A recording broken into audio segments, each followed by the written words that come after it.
Hi, this is the POCO X3 GT and I'll show you how to customize quick launch on this device.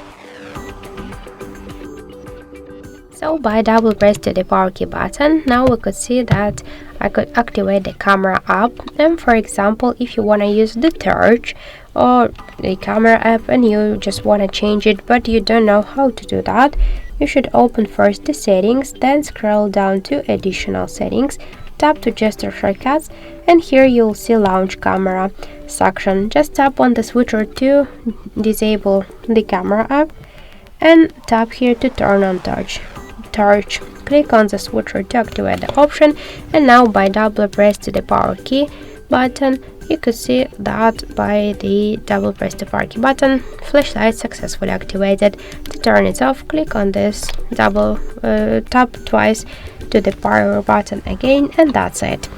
So thank you for watching, and if you like this video, leave thumbs up and subscribe.